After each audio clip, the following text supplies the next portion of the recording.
बल्दियाती election क्यों हारे, गड़बड़ आखिर हुई कहां? वजीर आजम की हिदायत पर वजीर आला महमूद खान इस्लामाबाद पहुंच गए। वज़रा के हलकों में शिकस्त की वजूहात पर गौर, साथ न देने वाले अरकान पार्लियामेंट और सीनियर रहनुमाओं की निशानदही होगी। टिकट्स की तकसीम से आगाह किया जाएगा। वजीर आजम अगले मरहले की हिकमत अमली के लिए गाइडलाइंस देंगे। इमरान खान ने ट्वीट किया कि शोर शराबे में किसी को एहसास नहीं कि ये इलेक्शन जदीद निज़ाम की शुरुआत है। बराह रास्त मुंतखब तहसील नाज़मीन गवर्नेंस को बेहतर बनाएंगे और मुस्तकबिल के लीडर्स सामने लाएंगे। 74 साल में पहली बार हमारे पास एक बाइख्तियार लोकल गवर्नमेंट सिस्टम आया है।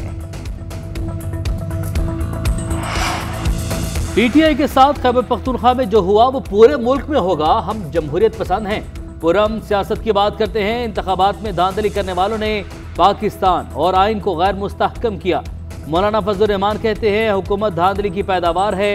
हुकूमत होने के बावजूद केपी में जो इनका हाल हुआ सबके सामने है। वज़रा ने एड़ी चोटी का जोर लगाया मगर नाकाम हुए। हमारी कामयाबी किसी की मनहूने मिन्नत नहीं, अपने जोरे बाजू से जीते। तहरीक इंसाफ का वजूद खत्म होने वाला है। इमरान खान को घर जाना होगा।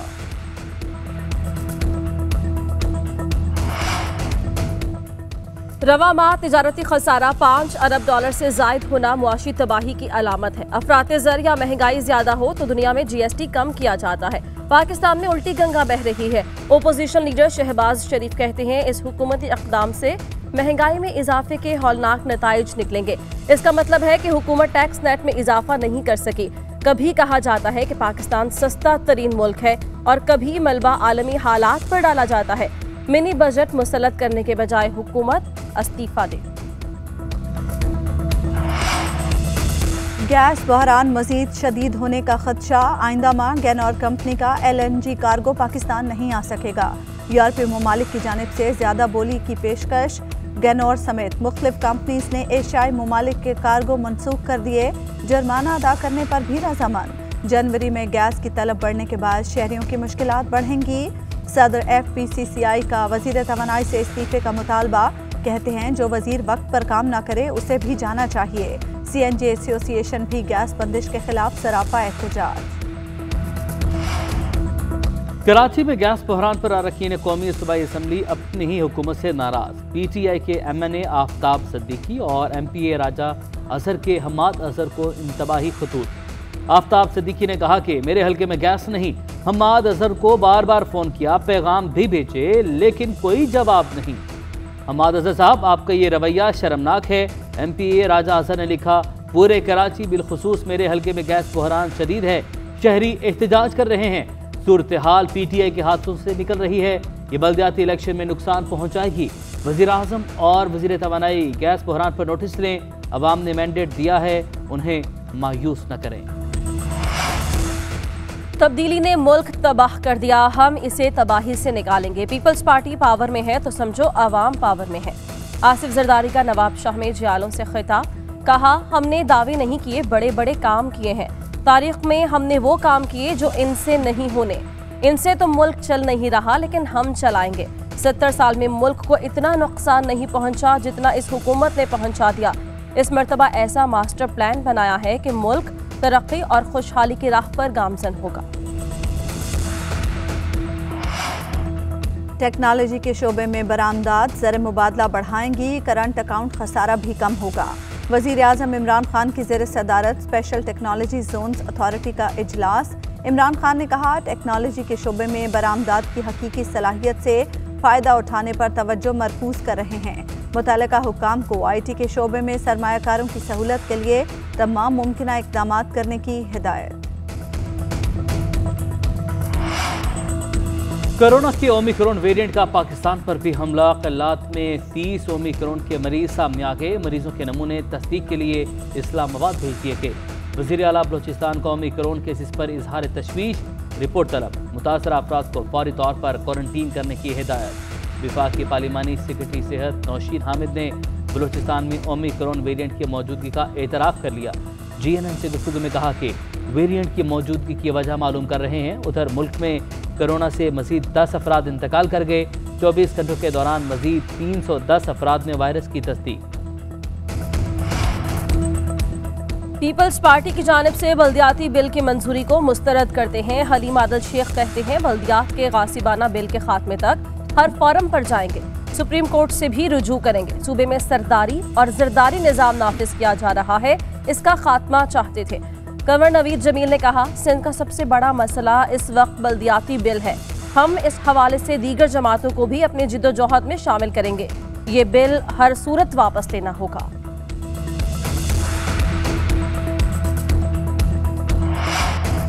ऑपोजिशन के एहतजाज पर पीपल्स पार्टी का सख्त जवाब। सईद गनी कहते हैं ऑपोजिशन जमातों का एहतजाज फजूल है, ये कोई नया कानून नहीं। पंजाब में तो बल्दियाती कानून असम्बली में भी नहीं लाया गया, सिर्फ ऑर्डिनेंस से कानून बन गया। गलत फहमियां फैलाने वाले बाज रहें।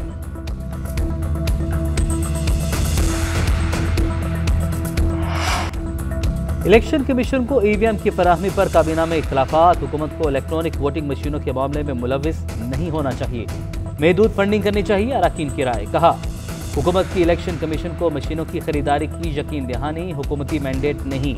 शिबली फराज ने कहा इस्लामाबाद के बल्दियाती इलेक्शन के लिए 4000 मशीनों की यकीन दहानी करवाई थी, आसानी से इंतजाम हो जाएगा। काबीना ने राबते के लिए शिबली फराज की सरबराही में कमेटी तश्कील दे दी।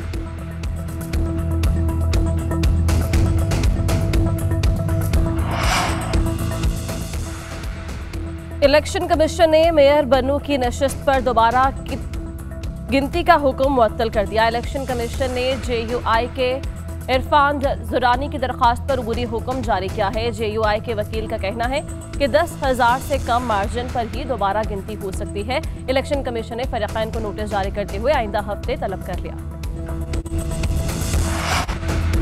बन्नू की तहसील बका खेल में बदअमनी और प्री पोल धांधली से मुतालिक समाअत। चीफ इलेक्शन कमिश्नर ने रिमार्क्स दिए ये मामला इंतहाई संजीदा नौयत का है, मंतकी अंजाम तक पहुंचाएंगे। कोई हुकूमती ओहदेदार मुलविस हुआ तो उसके खिलाफ भी कार्रवाई होगी। किसी ने मुल्जिमान को बचाने की कोशिश की तो वो भी नहीं बचेगा। DPO बन्नू की भी सरजनिश। चीफ इलेक्शन कमिश्नर ने कहा इससे ज्यादा और क्या होगा कि पोलिंग स्टेशन से अमला अगवा हो गया। स्कूल मालिकान और उम्मीदवारों की दरखास्तों पर क्या कार्रवाई की गई। DPO ने बताया इत्तला मिलते ही फौरी कार्रवाई की गई, FIR दर्ज की गई। फवाद चौधरी और आजम सवाती को इलेक्शन कमीशन में माफी मिल गई। इलेक्शन कमीशन ने दोनों वज़रा को आइंदा मुहतात रहने की हिदायत कर दी। मेंबर सिंध निसार दुरानी ने रिमार्क दिए कि तमाम इदारे आपके हैं, इन्हें बुरा भला कहना दुरुस्त नहीं। मीडिया से गुफ्तगू करते हुए आजम सवाती ने कहा हमेशा इलेक्शन कमीशन को खुद मुख्तार बनाने के लिए आवाज़ उठाई। इलेक्शन कमीशन का शुक्रिया अदा करता हूं कि मेरी मुआजरत कबूल की। ईवीएम पर इलेक्शन कमीशन अच्छे फैसले करने वाला है, वोट के तकद्दुस की हिफाजत की जाएगी। हुकूमत इलेक्शन कमीशन को मुस्तहकम करने के लिए साथ खड़ी है।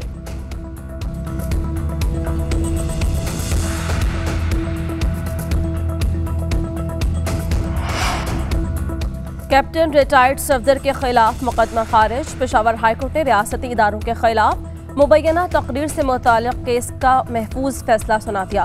कैप्टन रिटायर्ड सफदर कहते हैं बगावत केस में सुरखरू हुआ हूँ, बाकी केसेस से भी बरी हो जाऊंगा, मुझे इंसाफ मिलेगा।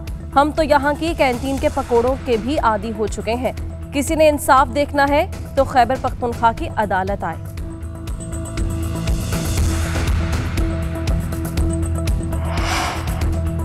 ICC ने नई प्लेयर्स रैंकिंग जारी कर दी। कौमी क्रिकेट कप्तान बाबर आजम T20 रैंकिंग में 2 दर्जे तरक्की के बाद दोबारा पहले नंबर पर आ गए। रिजवान की भी तीसरे नंबर पर तरक्की। टेस्ट रैंकिंग में इंग्लिश कप्तान जरूर की तनज़ली दूसरे नंबर पर आ गए। ऑस्ट्रेलिया के मानस लेबिशन पहले नंबर पर। बाबर आजम की टेस्ट रैंकिंग में 9वीं पोजीशन बरकरार। हमारा आगाज अच्छा है मगर बहुत कुछ करना बाकी है। जब तक ऑस्ट्रेलिया को ऑस्ट्रेलिया में नहीं हराएंगे चैन से नहीं बैठेंगे। पार्किंग और दीगर मुश्किलात की वजह से तमाशाइयों की आमद कम रही। कोशिश है माहौल और लीडरशिप के जरिए कुछ कर सकें। ऑल पाकिस्तान टैलेंट हंट चल रहा है। 15 दिन में मुस्बत नताइज सामने आएंगे। स्कूलिंग के साथ मिलकर 100 बेहतरीन खिलाड़ियों का ऐलान करेंगे। चेयरमैन PCB रमीज राजा की प्रेस कॉन्फ्रेंस। कहा कोशिश है कि 40 हाइब्रिड पिचेस क्लब में बिछाएं। पिचेस के लिए ऑस्ट्रेलिया से मिट्टी मंगवा रहे हैं।